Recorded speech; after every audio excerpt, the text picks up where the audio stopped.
Yang kedua adalah sikap ketika mengalami keadaan sebaliknya, yaitu mengalami kondisi kalah dalam satu peperangan. Ya tentu saja yang namanya kalah itu tidak ada yang mengharapkan itu terjadi. Tapi karena tidak ada pilihan lain ketika berperang, kalau tidak menang ya kalah, maka kondisi kalah pun juga tidak luput akan dialami juga pada saat-saat tertentu oleh umat Islam.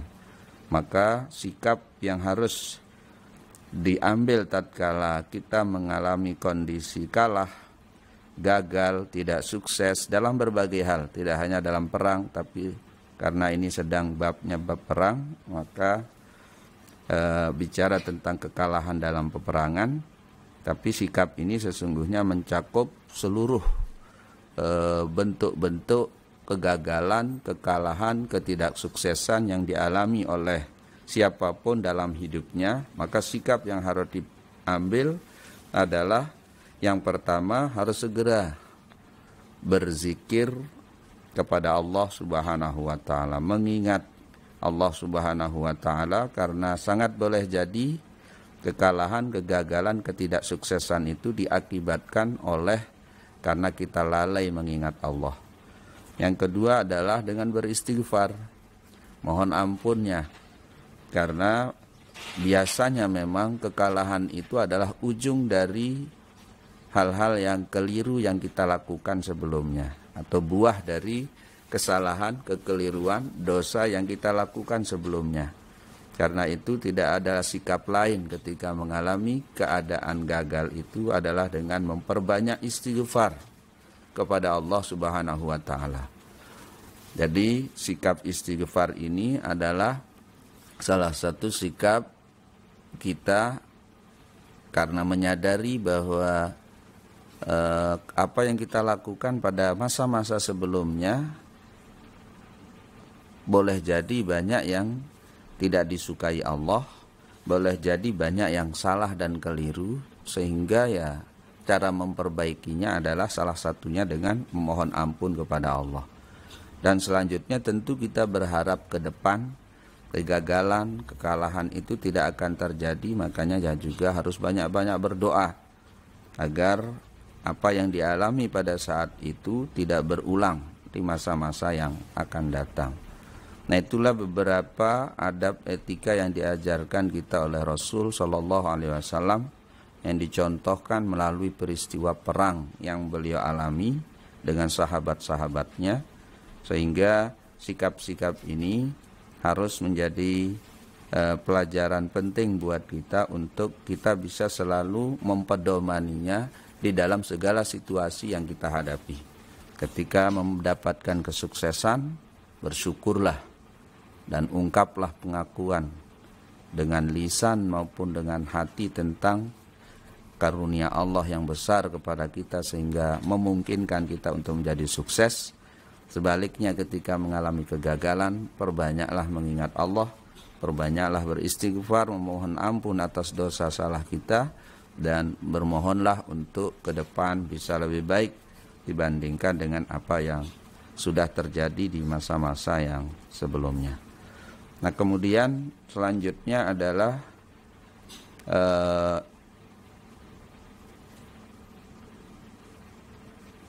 sikap seorang pemimpin. Babu sana'il imami ala man zaharat minhu bara'atan fil qitali. Babu sana'il imami ala man zaharat minhu bara'atun fil qitali. Bab tentang pujian, apresiasi seorang pemimpin terhadap siapa saja yang di dalam peperangan itu dia memiliki kelebihan-kelebihan, memiliki kemampuan-kemampuan melebihi yang lainnya. Jadi seorang pemimpin, salah satu sikap pemimpin yang baik adalah pandai menghargai kelebihan-kelebihan yang dimiliki oleh yang dipimpinnya oleh anak buahnya. Dan tatkala kelebihan-kelebihan itu ditunjukkan oleh anak buah, maka seorang pemimpin harus memberikan apresiasi, memberikan penghargaan. Salah satunya adalah dengan memberikan, menyebut, memuji kelebihan yang dimiliki oleh yang bersangkutan. Dan itu juga berlaku di dalam peperangan. Artinya sikap ini adalah sebagai bagian dari sikap menghargai kelebihan, menghargai kebaikan, menghargai hal-hal positif yang ada pada siapapun. Dan ini dicontohkan oleh Rasul Shallallahu Alaihi Wasallam ketika beliau memberikan apresiasi dan penghargaan yang tinggi kepada sahabat-sahabatnya. Salah satunya adalah sahabat di sini disebut sahabat Abu Qatadah dan Salamah. Ini adalah dua jagoan di dalam berbagai peperangan. Tidak hanya sekali dua kali beliau menunjukkan kehebatannya di dalam peperangan, tapi dalam berbagai macam peperangan. Nah, hal ini sesuai dengan yang diriwayatkan di dalam Sahih Bukhari dan Muslim dari Salamah ibnul Aqwa radhiyallahu taala anhu, di dalam hadis yang panjang yang mengkisahkan tentang peperangan-peperangan dengan orang kafir yang terjadi baik itu di pelataran Madinah maupun peperangan-peperangan di luar Madinah. Dan tatkala beliau, yakni Salamah ibnul Aqwa, dan itu juga Abu Qatadah, ini dikirim oleh Nabi SAW dalam satu peperangan, maka Rasul SAW membuat pernyataan. Apa pernyataan beliau? Kana khaira fursanina al-yauma Abu Qatadah wa khaira rijalatina Salamah. Nah, ini ungkapan beliau kepada Salamah dan Abu Qatadah. Sebaik-baik orang yang orang yang berperang fursan dengan kendaraan. Dulu biasanya peperangan itu dihadiri oleh dua macam tentara. Ada tentara yang menggunakan kendaraan, jadi membawa, kalau pakai bahasa sekarang ya bawa tank, bawa alat-alat berat ya, artileri ya, pasukan artileri, pasukan yang bersenjata dilengkapi dengan kendaraan dan seterusnya. Nah, itu fursan namanya kalau dalam ungkapan dulu, karena biasanya yang mereka pakai adalah kuda atau yang sejenis dengan itu. Kemudian rijalah itu adalah rojil, orang yang jalan kaki, jadi infanterinya, infanteri tentara yang pergi berperang dengan cara jalan kaki. Jadi ada dua macam tentara itu, tentara yang pakai kendaraan dan tentara yang jalan kaki. Sabda Rasul SAW menyebutkan bahwa orang terbaik kita hari ini dalam peperangan yang menggunakan kendaraan atau yang berkuda, pasukan berkuda terbaik kita adalah Abu Qatadah. Dan yang jalan kaki, yang infanterinya yang jalan kaki itu adalah Salamah.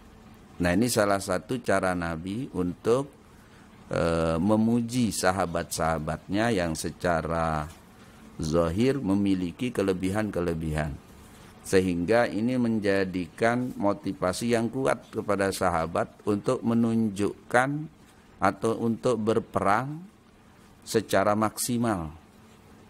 Karena mereka tentu bukan mengharapkan penghargaan dari Nabi atau penghargaan dari manusia, mereka melakukan semua itu, tetapi bagaimanapun juga di dalam satu peristiwa, satu keadaan, satu peperangan apalagi, motivasi agar tentara bersemangat itu jadi bagian yang sangat penting untuk meraih kemenangan. Karena itu Nabi tidak pelit untuk memberikan penghargaannya kepada sahabat-sahabatnya yang secara kebetulan memang memiliki kelebihan-kelebihan dibanding dengan sahabat yang lainnya. Dan salah satunya adalah seperti yang dicontohkan ini, di mana Rasul SAW menyanjung Salamah dan Abu Qatadah sebagai salah satu tentara yang terbaik yang dimiliki umat Islam pada saat itu. Nah, ini di antara beberapa hal yang ada dalam bab perang. Terakhir sekali, yang nomor 13, bab ma yaquluhu idza raja'a minal ghazwi. Nah, bagaimana kalau sudah selesai perang, kalau kita sudah pulang? Fihi ahaditsu, nanti akan dijelaskan di dalam banyak hadis-hadis satati insyaallah taala fi kitab Azkarul Musafir, yang akan disebutkan di kitab selanjutnya, di dalam bahasan selanjutnya tentang musafir, sehingga beliau tidak memasukkannya atau tidak menyebutnya di bab jihad, tapi akan menyebut hadis-hadis yang berhubungan dengan bagaimana cara kita, bagaimana sikap kita, apa yang harus dibaca ketika kita sudah kembali dari medan peperangan ke rumah masing-masing. Kitab Adhkaril Musafiri, kitab tentang bacaan-bacaan orang yang pergi musafir. Musafir adalah salah satu salah satu keadaan yang dialami oleh umat Islam, oleh banyak umat Islam. Musafir tidak hanya dalam rangka perang, tapi musafir dalam rangka menuntut ilmu. Lebih-lebih saat ini memang salah satu yang dianjurkan itu adalah ya kita musafir. Safir tajid iwadon aman tufarikuhu, katanya kan. Ulama-ulama mengatakan musafirlah, pergilah kalian dari tempat tinggal kalian, cari tempat lain. Jangan ngiwung tuk bengan, jangan hanya diam di tempat saja, tapi pergilah musafir. Kenapa kita perlu musafir? Tajid iwadon aman tufarikuhu, niscaya kalian akan mendapatkan pengganti dari apa yang kalian tinggalkan. Jadi kalau kita meninggalkan keluarga, maka kalau pergi musafir, insya Allah di tempat musafir akan ada keluarga baru kita. Kalau kita meninggalkan teman kita, pergi musafir, maka insya Allah di tempat yang baru kita akan menemukan teman-teman baru. Kalau kita meninggalkan guru kita misalnya, dari tempat kita yang asli ke tempat lain, maka insya Allah kita akan menemukan guru-guru baru yang lain. Kita meninggalkan majelis alim kita yang ada di kampung, insya Allah dengan musafir kita akan menemukan majelis-majelis ilmu yang terkadang tidak kalah dibanding dengan yang ada di tempat kita. Sehingga dengan musafir itu diharapkan tambah pengalaman, tambah wawasan, ilmu kita juga jadi lebih luas. Sehingga inilah yang diharapkan dari musafir itu. Karenanya di dalam kitab-kitab ulama kita, dalam kitab fikih, bahkan juga di dalam kitab-kitab tasawuf, termasuk di yang lain-lain, itu musafir itu salah satu bahasan penting, salah satu bagian dari pembahasan ulama yang penting dibahas. Kalau hukum, ya tentu, kalau di fikih tentu membahas apa aspek-aspek hukum yang berhubungan dengan kemusafiran atau perjalanan, pergi perjalanan itu. Kemudian kalau di tasawuf tentu apa yang berhubungan dengan bagaimana sikap hati, bagaimana kita memanfaatkan keberadaan atau menggunakan perjalanan itu sebagai salah satu bagian dari yang memperluas wawasan spiritualitas kita. Karena kita tentu akan menemukan banyak tanda-tanda keagungan kebesaran Allah di dalam perjalanan itu, yang berbeda dari apa yang selama ini kita lihat. Dan memang kalau pentingnya musafir ini adalah salah satunya untuk mendapatkan hal-hal baru, untuk mendapatkan hal-hal yang baru. Kenapa perlu yang baru? Karena biasanya kalau sesuatu itu sudah lama, sudah sering dilihat, itu terus yang kita dengar, itu terus yang kita lihat, itu biasanya akan menimbulkan kejenuhan, kebosanan, dan kemudian cenderung diabaikan, cenderung dilalaikan. Padahal boleh jadi yang berulang-ulang itu sesungguhnya sesuatu yang penting, sesuatu yang baik, sesuatu yang sesungguhnya kalau diperhatikan, dicermati akan membawa manfaat bagi kita. Tapi karena kejadiannya berulang terus itu terus, maka akhirnya cenderung manusia itu duluan bosannya daripada ingin mencari, daripada ingin melihat, memahami lebih jauh tentang apa yang berulang-ulang. Sehingga pengalaman baru menjadi penting dalam rangka menggugah perhatian.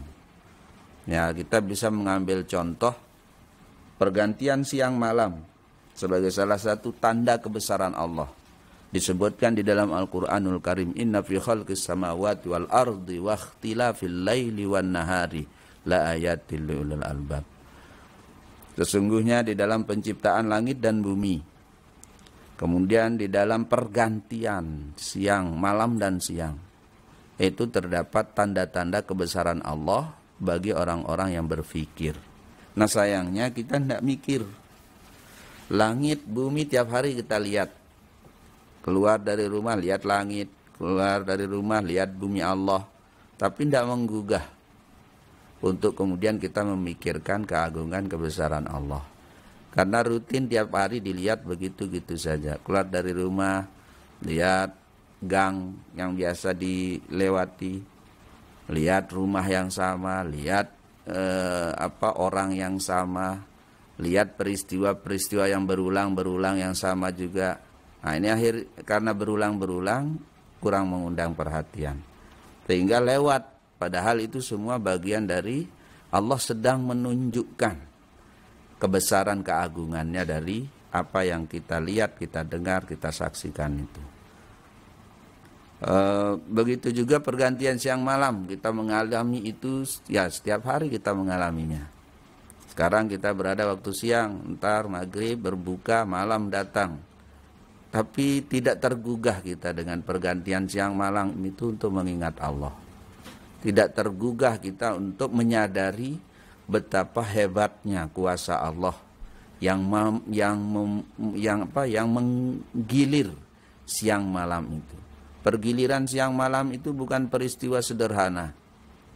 Pergiliran siang malam itu adalah peristiwa yang sesungguhnya sangat luar biasa, karena di situ kan terlibat ada bumi, ada matahari, ada berbagai hal yang semuanya makhluk-makhluk Allah yang luar biasa, yang tidak ada siapapun mampu mengadakan.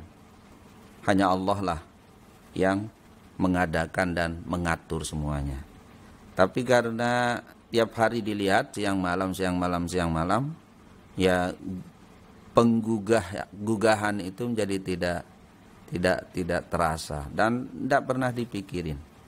Nah ini maka kita akhirnya menjadi perlu pengingat yang sifatnya jarang-jarang atau tumben atau bahasa lainnya yang baru.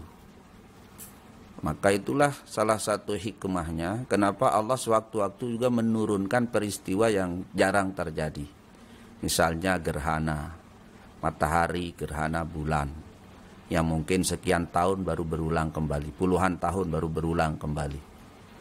Begitu juga Allah kadang-kadang mengingatkan kita dengan cara menurunkan bencana, musibah, ya termasuk COVID-19. Ini adalah bagian dari Allah menunjukkan kuasanya dengan makhluknya yang tumben baru dikenali. Itu pun belum dikenal secara baik karena sampai saat ini belum ditemukan bagaimana cara mengatasinya yang efektif dan baik. Semuanya masih serba mencari, termasuk obatnya. Sehingga peristiwa COVID-19 ini menggugah kita untuk mikir, oh ya, karena baru, karena tumben, akhirnya Allah menunjukkan kuasanya dengan makhluknya yang sangat kecil, yang tidak terlihat bahkan saking kecilnya, itu ternyata semua kita jadi tidak berdaya. Tidak berdaya karena memang kita tidak punya, karena memang kita tidak punya kemampuan apa-apa. Baru makhluk Allah yang sangat kecil saja, kita sudah keteteran. Canggihan ilmu pengetahuan dan teknologi ternyata tidak mampu mengatasi virus corona sampai saat ini. Kehebatan para orang-orang yang ilmuwan-ilmuwan kehebatan tenaga-tenaga kesehatan, kehebatan apa yang dikatakan hebat sampai hari ini oleh manusia, termasuk negara-negara besar di dunia hari ini, semuanya kalah oleh virus corona yang sangat kecil ini. Nah, karena dia tumben, maka ini menjadi perhatian kita yang luar biasa. Dan bagi kita umat Islam, ya ini di satu sisi kejadian ini harus disyukuri juga sebenarnya. Tidak hanya harus diratapi sebagai musibah yang menyedihkan, yang menyusahkan, tetapi ini harus dimaknai sebagai peringatan Allah kepada kita yang menggugah banyak kita. Hanya banyak kita yang kembali mengingat, sadar, tersadar, ya termasuk ketika masjid-masjid terpaksa ditutup, banyak kita yang kemudian tergugah. Padahal selama masjid terbuka jarang atau sedikit orang yang tergugah. Masjid 24 jam menunggu kita, tidak ada kita tergugah untuk menghadiri masjid, atau jarang kita tergugah. Begitu masjid ditutup gara-gara corona, semua punya perhatian ke masjid. Semua merasa ini kok ditutup, ini kok di... Nah, ini menunjukkan bahwa ternyata dengan corona ini kita akhirnya menjadi ingat masjid. Dengan corona ini kita menjadi ingat pentingnya sholat berjamaah. Kita menjadi ingat betapa kita harus sholat Jumat, bahwa berkumpul rame-rame itu kalau dalam beribadah itu satu hal yang sangat penting, sangat baik. Itu yang kemudian menggugah kita kembali untuk mengingatnya, dan itu diingatkan kita oleh karena adanya corona ini. Ya, sekalipun dengan sangat terpaksa, akhirnya gugahan ini atau keinginan untuk memakmurkan masjid, keinginan untuk beramai-ramai sholat tarawih, keinginan untuk bisa tadarusan beramai-ramai di masjid, ini belum bisa kita laksanakan karena memang keadaannya masih darurat, masih emergensi, sehingga semua kita memang harus tetap berada di rumah masing-masing, melaksanakan seluruh ibadah-ibadahnya di rumah masing-masing bersama keluarga. Dan insya Allah nilai-nilai ibadah yang kita laksanakan sekalipun itu di rumah, itu tidak akan kurang nilainya dibandingkan dengan ketika kita melaksanakannya di masjid. Kenapa? Karena kita berada di rumah beribadah itu karena ada uzurnya. Karena ada uzur. Kan di dalam hadis Rasul SAW dijelaskan bahwa orang yang pingin melakukan ibadah tertentu atau yang rutin melakukan ibadah tertentu, dan pada satu saat dia uzur karena sakit, uzur karena keadaan-keadaan tertentu, Rasul SAW mengatakan bahwa orang itu sekalipun dia tidak melaksanakannya karena ada uzurnya itu, tetap dia dinilai seperti orang yang melaksanakan apa yang selama ini biasa dia lakukan. Nah, sehingga tidak perlu kita terlalu berkecil hati, bersedih hati karena tidak bisa tarawihan di masjid, di musola. Tidak perlu kita terlalu berkecil hati karena tidak bisa sholat Jumat setiap hari Jumat. Karena yang kita lakukan ini adalah bagian dari melaksanakan perintah Allah juga. Allah lah yang memerintahkan kita untuk tidak melakukan hal-hal yang bisa membahayakan diri kita, bisa membahayakan orang lain, sekalipun itu namanya ibadah. La dororo wala diror, sabda Rasul SAW. Tidak boleh seseorang membiarkan dirinya, membahayakan dirinya di dalam hal apa saja, termasuk membahayakan orang lain. Dan berkerumun, beramai-ramai itu membahayakan diri, sekaligus juga bisa membahayakan orang lain, karena pola penularan corona ini memang sangat cepat kalau itu di kerumunan massa. Hanya ketika kerumunan banyak, kemudian ada satu orang yang positif COVID-19, terbukti di beberapa tempat, di banyak tempat, ketika ada hadir di situ yang positif di kerumunan itu, maka besok lusa kemudian kerumunan itu pun terjangkit oleh corona ini. Nah, inilah yang menjadikan kita semua harus bersabar, menahan diri dulu, dan mudah-mudahan dengan keadaan yang saat ini kita bisa terus dalam keadaan sehat afiat, dan tentu memang ada dampak-dampak yang negatif kaitannya dengan kita harus mengisolasi diri. Salah satunya saudara-saudara kita yang memang sehari-harinya mengandalkan penghasilan harian dari dia keluar rumah, dari dia harus bekerja di tempat-tempat yang memang itu biasanya ramai, kerumunan banyak, sekarang terpaksa tidak bisa bekerja. Nah, tentu akan terdampak dengan keharusan mengisolasi diri ini.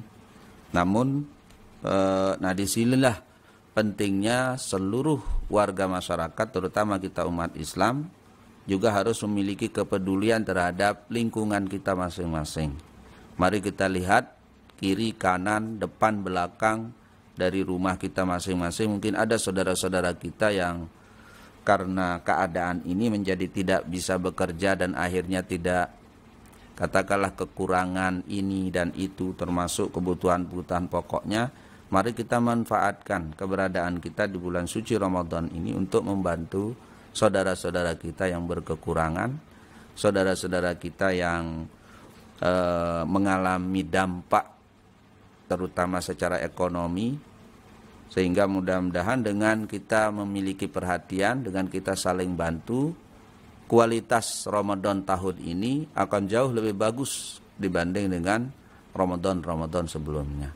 Kualitas puasa kita, kualitas sholat kita, kualitas keberjamaahan kita, kebersamaan kita, mudah-mudahan itu akan menjadi jauh lebih baik dengan adanya peristiwa seperti yang saat ini kita alami.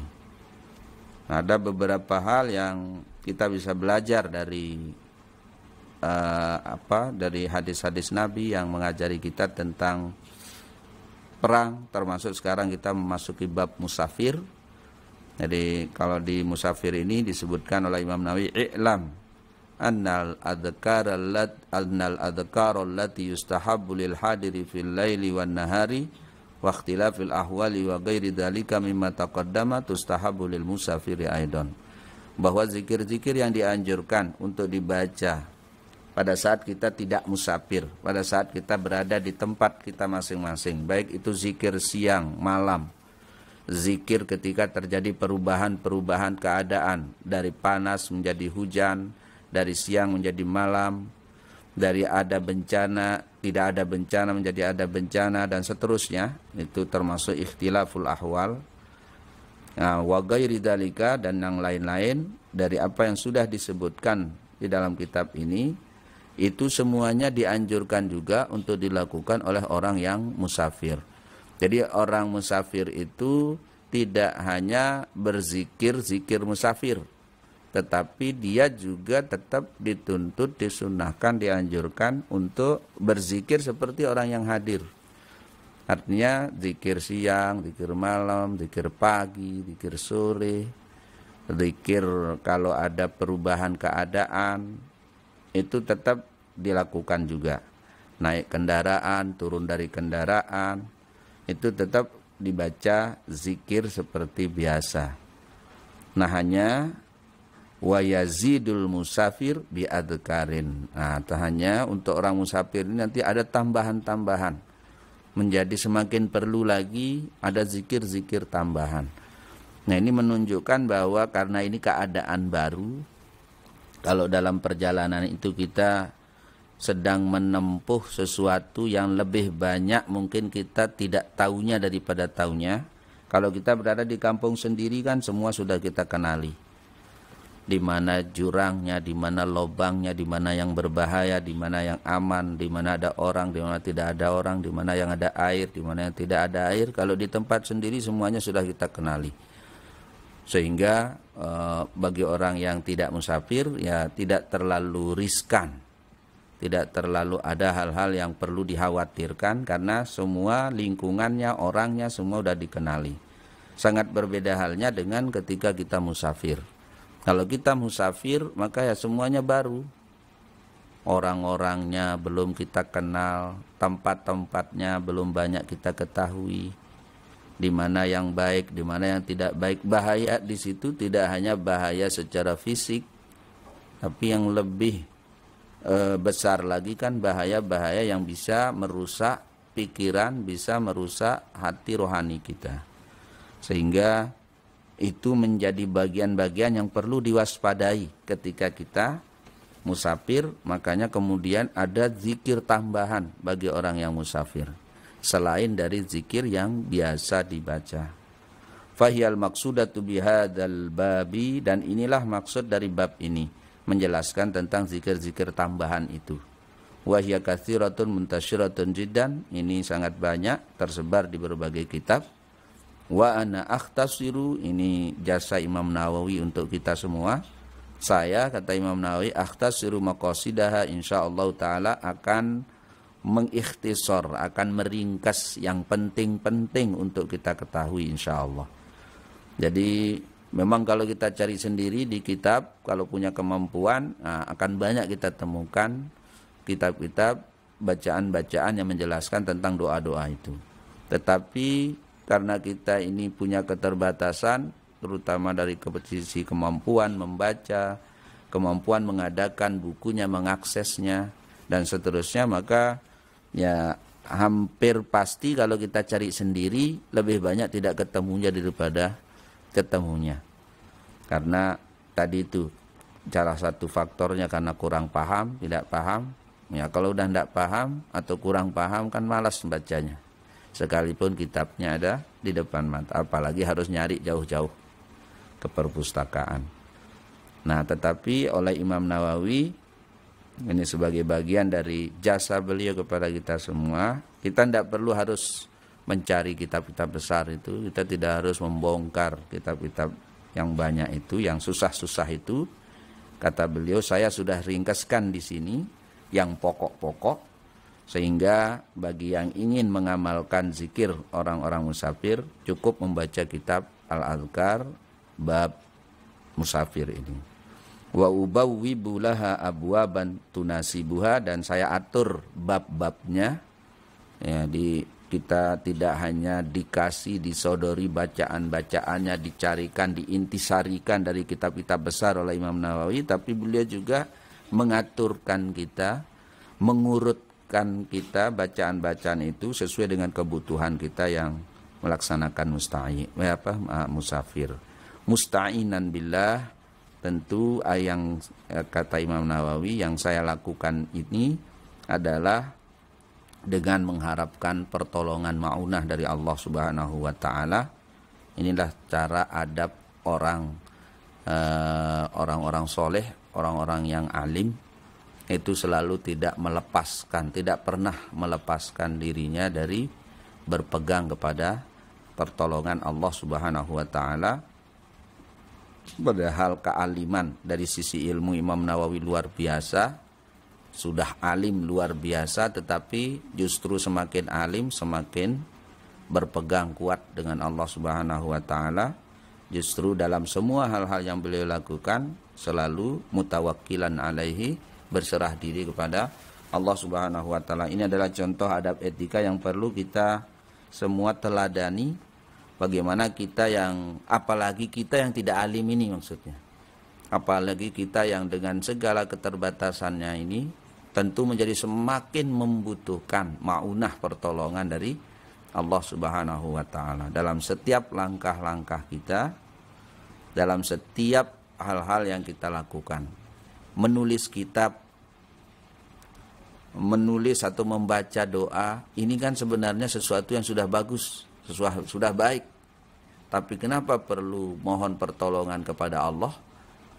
Karena memang kebaikan yang dilakukan oleh siapapun tidak akan bisa lepas dengan bantuan pertolongan dari Allah Subhanahu wa taala. Artinya tidak ada kebaikan sekecil apapun tanpa pertolongan Allah yang bisa diwujudkan. Tidak ada satu hal yang baik yang bisa dilakukan oleh siapapun kecuali itu adalah atas kehendak karunia dari Allah Subhanahu wa taala. Sehingga memang apalagi hal-hal besar, menulis kitab ini termasuk bagian yang sangat besar yang membutuhkan tenaga, pikiran yang luar biasa, bahkan juga biaya. Kalau sekarang kita memang relatif kelihatan mudah karena kita dibantu oleh alat-alat canggih yang memudahkan kita untuk dapat ilmu, dapat bisa membaca dari mana saja. Kalau orang dulu sekedar untuk mencari satu hadis saja, terkadang mereka harus melakukan perjalanan jauh, terkadang harus melakukan hal-hal yang di luar pikiran normal kita untuk bisa memikirkannya, karena keadaan pada saat itu yang tidak mudah. Untuk mencari satu ulama, berguru kepada ulama, mereka harus melakukan perjalanan yang sangat sulit dan berat, puluhan bahkan ratusan kilo. Nah, keadaan-keadaan sulit dan berat yang beliau-beliau alami untuk mencari ilmu ini, saat ini kita tidak alami. Sehingga kalau orang-orang dulu menulis kitab itu pasti merupakan pekerjaan-pekerjaan yang sangat berat dan besar. Tapi karena mereka dengan musta'inan billahnya, dengan sikap ketawakkalannya kepada Allah yang luar biasa, maka hal-hal besar itu menjadi mudah beliau-beliau lakukan. Ada ratusan karya Imam Nawawi. Kalau dipikir-pikir, alat cetak susah, kertas susah, cari buku susah, tapi bisa menulis kitab ratusan itu.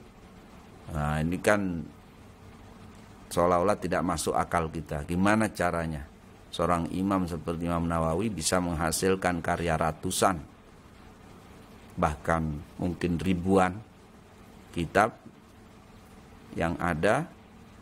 Begitu juga imam-imam yang lain, ulama-ulama yang lain. Padahal keberadaan kertas, alat tulis sangat-sangat terbatas. Tapi ya itulah karena musta'inan billahnya, karena mereka semua betul-betul menyerahkan dirinya kepada Allah, betul-betul tidak pernah lepas dari bermohon bantuan maunah kepada Allah, maka kemudian yang kita bilang mustahil, tidak mungkin itu, buat mereka justru menjadi mungkin dan bahkan mudah. Nah, kita saat ini dipermudah oleh ilmu pengetahuan dan teknologi. Kita punya alat-alat yang canggih. Tinta, jangan bicara tinta kalau sekarang. Kertas, jangan bicara kertas. Sangat mudah mencarinya. Cuman sudah berapa lembar yang kita tulis. Sudah berapa buku yang kita... Nah, ini kan kita... Kenapa bisa begitu? Prestasi kita jauh sekali dari generasi sebelum kita. Ya, banyak faktor yang membuatnya seperti itu. Salah satunya adalah karena kita jauh dari Allah. Kita kurang berserah dirinya kepada Allah, termasuk juga kurang usahanya dan kemauannya untuk mewujudkan hal-hal besar di dalam hidup kita. Nah, ini yang harus kita belajar dari ulama-ulama kita, belajar dari generasi-generasi sebelum kita, termasuk imam-imam kita. Ya, kalaupun kita tidak bisa berprestasi seperti beliau-beliau, dan agaknya memang kecil kemungkinan kita bisa seperti itu, paling tidak kita mulhaqun bihim. Ya, bisa ngelong-ngelong, bisa mengikuti cara-cara beliau sekalipun tidak sepenuhnya. Ya, itulah yang kita harapkan bisa kita lakukan. Sambilan kita juga tentu bermohon kepada Allah, karena kalau bagi Allah tidak ada yang mustahil, tidak ada yang tidak mungkin. Kalau Allah menghendaki, maka akan mudah buat Allah mewujudkannya. Nah, itulah perlunya kita banyak-banyak berdoa, lebih-lebih kita sekarang berada di bulan suci Ramadan ini. Ya, mungkin itu beberapa hal sebagai pengantar kita untuk memasuki bagian dari kitab Al-Adhkar tentang musafir. Jadi sekali lagi mari kita belajar dari ulama-ulama kita, terutama dari orang-orang yang sudah mu'tabar ilmunya, agar ilmu-ilmu yang kita peroleh ini adalah menjadi ilmu-ilmu yang barokah, ilmu-ilmu yang bermanfaat, ilmu yang betul-betul bisa membimbing mengarahkan kita bisa menjadi hamba-hamba Allah yang soleh dan solehah.